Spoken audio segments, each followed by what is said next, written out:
màggal gi beneen lay bu bees ñëwaat na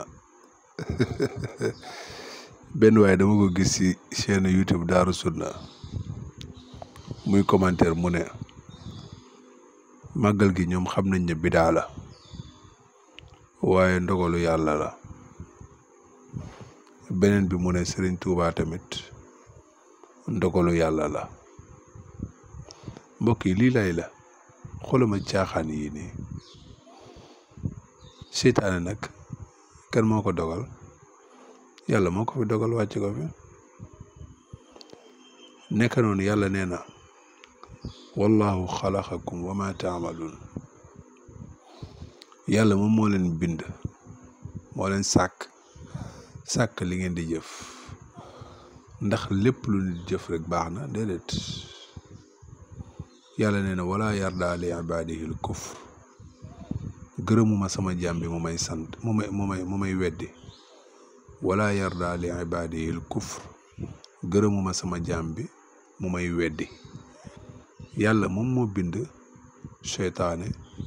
bind lu baax bind lu bon ci ndogalam waaye yàlla la mu bëgg moom mooy nit ñi di ko sant te tamit di ko jaamu kon ni lii ndogalu yàlla la tekkiwul ne loolu dafa baax déedéet exemple bekkoor day jékki-jékki am ci aw réew loolu ndogalu yàlla la ndax ndogal boobu baax na déedéet nekk noonu tamit yàlla moom moo dogal wàcc fi iblis ndax iblis ku baax la déedéet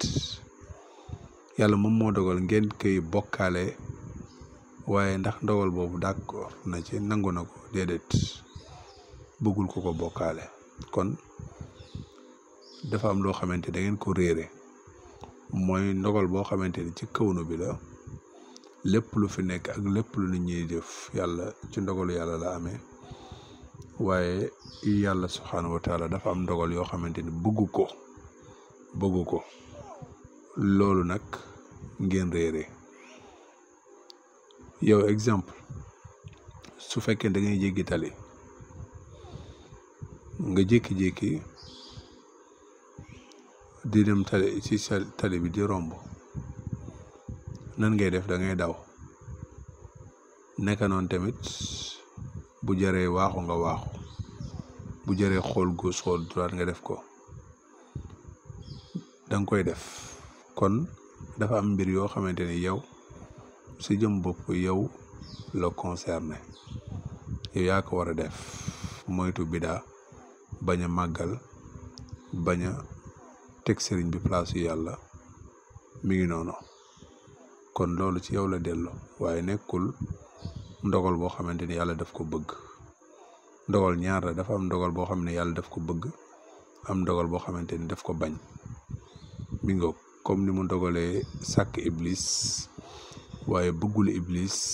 gërëmul ay jëfam ni mu dogalee ne doomu aadama yi am na ñoo xam ne dañ koy weddi waaye bëggul ñu koy weddi gis nga ko noonu la mbir mi demee caaxaankat yi yàlla bu dogalee ne màggal gi nit ñi dinañ ko def loolu du tax mu bëgg màggal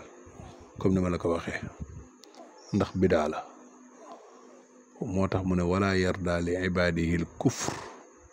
gërëmuma sama jaam bi mu may weddi nekke noonu tamit yàlla bu dogalee wàcce fi sëriñ bi moo ko dogal waaye bëggul ngeen teg ko place yu yàlla subhaanahu wa taala defe naa loolu leer na buntu ndogal nag sénégalais yu bari xamuñu ko